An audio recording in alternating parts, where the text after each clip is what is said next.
안녕하세요. 치유미 가정의학과 의원 박재선 원장입니다.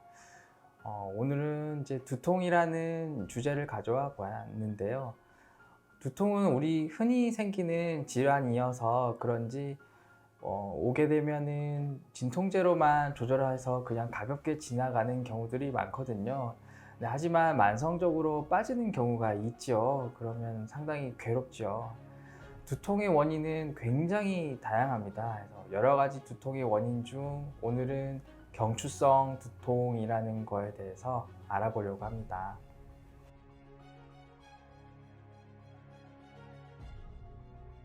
네, 경추성 두통은 말 그대로 경추에서 기원하는 이제 두통을 일컫는데요.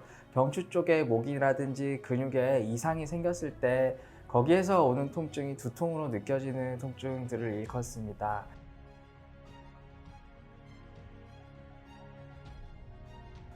경추성 두통은 근육이라든지 근막에서 기원하는 통증이기 때문에 근육이랑 관련이 굉장히 많거든요. 뒷목이 좀 뻣뻣하면서 오는 경우들이 있고요.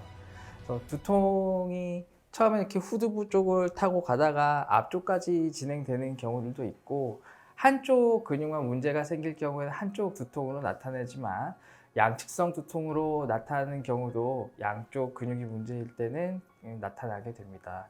그리고 그 이외에 심한 경우에는 손발 저림도 동반될 수가 있는데요. 그 이유는 경추 쪽에 있는 근육들이 결국 신경 다발들이 지나가는 곳들에 근육들이 있기 때문에 그 근육들에 문제가 생겨서 단축이 되거나 염증이 생기면 주변 신경에 영향을 주게 돼서 그 주변 신경들이 감각을 담당하는 이제 손저림이라든지 이런 증상들이 생기게 될 수가 있습니다. 그 외에도 비특이적인 양상의 어지러움이라든지 이명이라든지 안구 통증이나 그 치통 같은 경우도 생길 수 있는 게 경추성 두통의 특징입니다. 두 번째 특징은 경추성 두통은 상당히 오랜 기간 지속될 수 있다는 점이 또 감별 포인트인데요. 편두통이라든지 긴장성 두통에 비해서 그 편두통이나 긴장성 두통은 보통 24시간에서 48시간 정도만 지속이 되는데 반해 경추성 두통은 일주일 이상 지속되는 경우도 많습니다. 그 이유는 근육이 문제이기 때문이죠.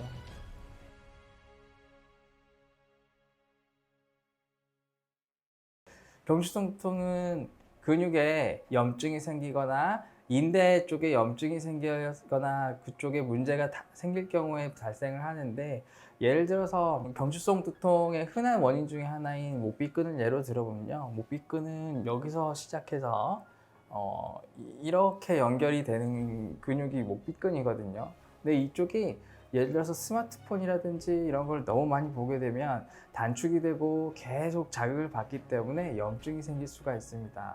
그런 경우에는 두통이 후두부에서 이제 이쪽 머리 옆쪽을 거쳐서 안구 통증까지 일으킬 수가 있는데요.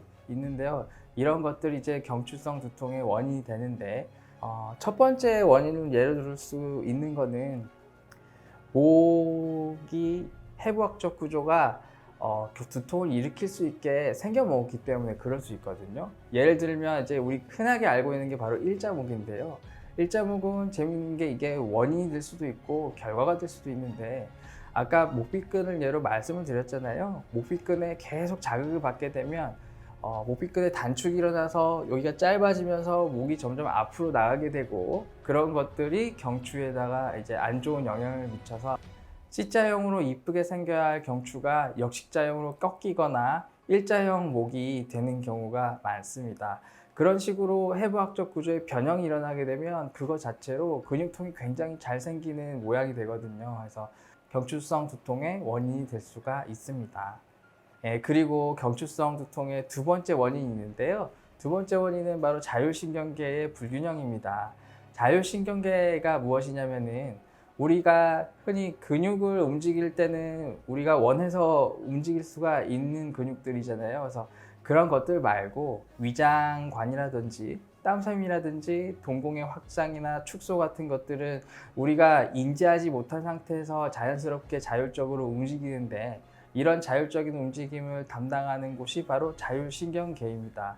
이 자율신경계가 연결되어 있는 근육들이 있는데요. 대표적인 게 이 목비근과 승모근입니다. 두 군데 근육에 연결이 돼 있기 때문에 자율신경계 불균형이 생기게 되면 계속 이 두 가지 근육들이 지속적으로 자극을 받아요. 그래서 자극을 받으면 근육은 이제 뭉치고 수축되는 경향이 있기 때문에 그런 게 지속되면서 경추성 두통의 원인이 되는 경우가 많습니다.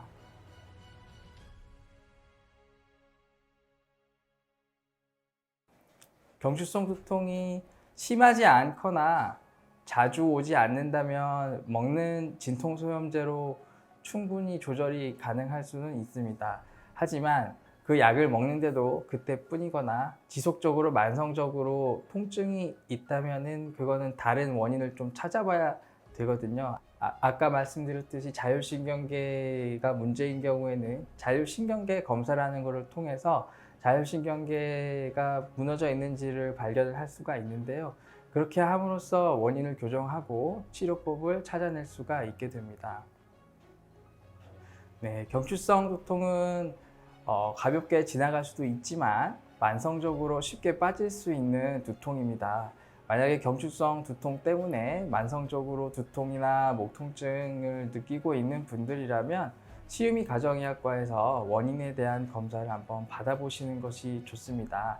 자율신경계 검사나 다른 검사들을 통해서 경추성 두통의 원인을 감별하고 치료를 체계적으로 찾아내서 해보는 것을 추천드립니다.